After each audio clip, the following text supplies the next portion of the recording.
First at 4, a heartbreaking fire on Detroit's east side. We'll talk about a young life lost in the search for answers.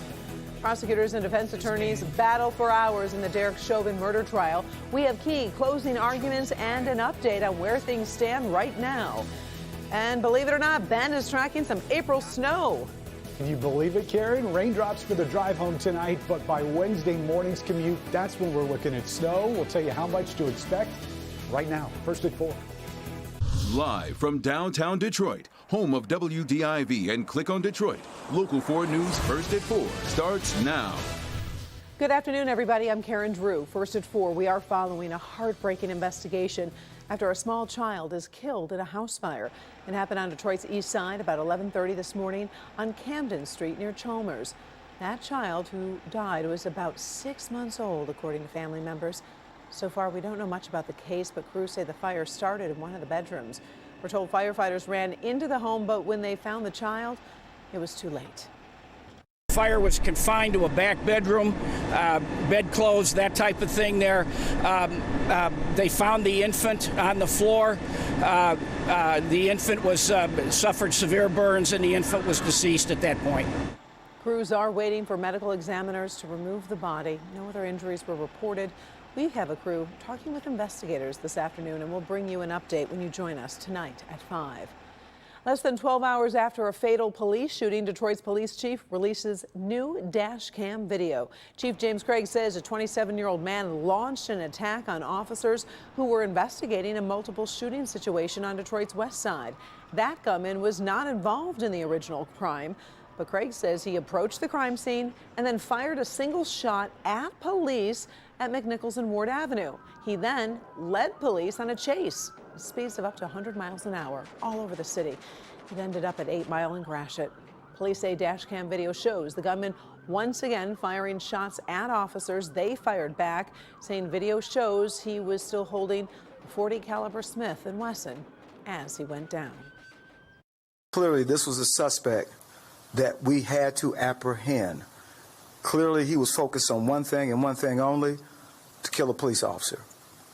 And it didn't feel as if anybody else was involved, it just didn't matter. Chief Craig also says the 27-year-old man may have been depressed about recent deaths of people he was close to. At 5, we're going to take a closer look at that dash cam video and hear more from the chief about what may have been behind this. NBC has been bringing you live coverage of the closing arguments in the Derek Chauvin murder trial. Once they have wrapped up, the case will make its way to the jury. It has been an emotional battle over the death of George Floyd in the city of Minneapolis. Kimberly Gill in the newsroom. And Kim, the closing arguments have already taken most of the day. Karen, good afternoon. The prosecution and the defense each getting one more chance to make their arguments to the jury here. Both sides debating whether Derek Chauvin's use of force during George Floyd's arrest was justified. He didn't follow training, those hundreds of hours of training that he had. He did not follow the department's use of force rules. He did not perform CPR. He knew better. He just didn't do better. All of the evidence shows that Mr. Chauvin thought he was following his training. He was in fact following his training. He was following Minneapolis Police Department policies. He was trained this way. It all demonstrates a lack of intent. The state trying to show jurors Chauvin violated his department's policy when he kneeled on George Floyd's neck for more than 9 minutes. The defense rebutting, reminding jurors of other factors they say contributed to Floyd's death, such as his drug use and heart condition. They also want the jury to focus on more than the time Chauvin was on top of Floyd. It's not the proper analysis, because the 9 minutes and 29 seconds ignores the previous 16 minutes and 59 seconds. It completely disregards it. This case is exactly what you thought when you saw it first, when you saw that video. It is exactly that. You can believe your eyes. It's exactly what you believed. It's exactly what you saw with your eyes. It's exactly what you knew. Right now, we're waiting for the state to do its rebuttal. You can watch live coverage on NBC over on Local 4. If Chauvin is indeed convicted on the most serious charge of second-degree unintentional murder, the former officer faces up to 40 years in prison. We'll continue our coverage when you join us for Local 4 News at 5. Karen, back to you. All right. Thank you, Kim. If you've been following the forecast, you know snow is on the way. Not quite yet. Ben Bailey standing by. So, Ben, I understand we're going to get some rain first, and then things get a little interesting. Yeah, we're going to ease into it, Karen. We'll do the spring stuff first, and then we do the winter flashback as we get into Tuesday night. So we've got about 24 hours from now before those first flakes start falling. All green out there on Storm Tracker 4 right now. So this is rain. It's pretty light stuff, too. This back edge, though, that's where the sharp cutoff, that's where the cold front is coming through. And boy, is it going to make a difference. We've got 60s on the east side, now down to 51 in Pontiac. West zone right now, 45 in Flint, 46 in Howell. And you start looking at winds that are over 20 miles an hour, gusting over 30. In fact, we've got a gust of 47 miles per hour right now at City Airport. There are wind chills that are in the mid-30s out there in the west zone. In fact, the western half of the state under freeze warnings right now. That's until 11 o'clock on Thursday. We're not under a watch or a warning right now, but as we get closer to some of the coldest temperatures, which are going to be on Wednesday and Thursday morning, we're likely going to get some sort of advisory or bulletin posted for that. So once this line goes through, this cold front is just going to hang to our south, even though we'll be done with the precipitation by midnight. You can see it's the bottom edge, that southern end of the cold front. It's going to start bubbling back as a little wave rides along that, and that's what's going to bring our snow as we get into Tuesday. Just about this time tomorrow, we'll start seeing some cold rain, maybe some snowflakes falling, and then that snow is going to continue overnight through the first part of Wednesday. But notice that we're on the far northern fringe of this, so there is still some question as to how much of this moisture we're going to get, and a very small change in this track could obviously play a big factor in the forecast. But right now we're thinking we will get some accumulating snow overnight. Should be wrapped up just after the sun comes up on Wednesday, so probably by about 8 or 9 o'clock in the morning we'll see an end to that snow. And this is what we're expecting, and again, emphasizing the fall part of this forecast, obviously with surface temperatures which have been relatively warm here. A lot of this may stick on some grassy areas, maybe some deck railings, and that's going to be about it. The only places where we may see those pavement temperatures get below freezing are out in the west and north zone, but that's right at the end of the snowfall. So maybe some slick spots, but generally most of this is going to be on the grass if it sticks at all.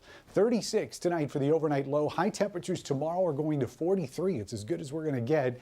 And then the coldest numbers are going to be coming Wednesday and Thursday morning. So we're going to look at those lows in your 4-zone forecast. Just don't expect a huge variation in temperatures. Remember, we'll have plenty of clouds out there and probably some lingering snowfall. Right around 30 in the metro zone. May see those numbers as low as 31 here in Dundee, Lambertville, and Luna Pier. But I think all of these lows will be below freezing. West zone coldest numbers still only in the upper 20s. So again, not a whole lot different than the metro zone. And north zone, 28, 29. Those are your choices there north of M59. Again, that's Wednesday morning. Our coldest start will be on Thursday, and then we start recovering nicely. We'll be back at least close to 60 going into the weekend. Will be some rain around on Saturday, Karen, but it's going to look a whole lot different than that snow we're expecting on Tuesday. Going to be an interesting week. All right. Thank you, Ben. Well, the investigation of a freeway shooting tied up the southbound Lodge for hours this morning. Police say the shooting happened about 5 a.m. on the freeway south of 7 Mile. Details aren't clear exactly, but we do know a driver was injured and is hospitalized this afternoon, listed in critical condition.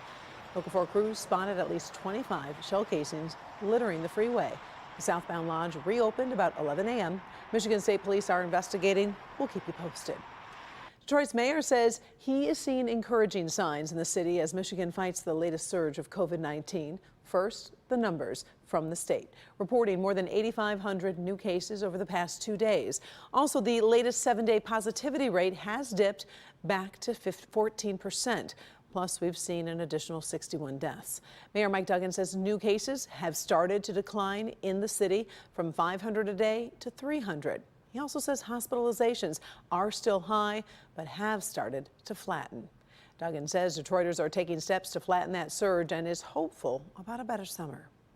There is no reason this summer we cannot reopen Detroit to the way that we know. We might still be wearing masks for a while, but we can be largely reopened if we can continue with the masking and the vaccines. New at 5, we'll have more from the mayor on what he's doing to make it even easier for Detroiters to quickly get that vaccine. And then at 6, we're talking to Dr. Janae Caldoun to get her take on where things stand statewide on this Monday. Over the past several days is a trend.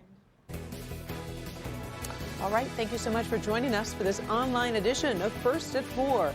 We'll be back on TV when NBC wraps its coverage of the Derek Chauvin murder trial. Meantime, have a good afternoon. We'll see you soon.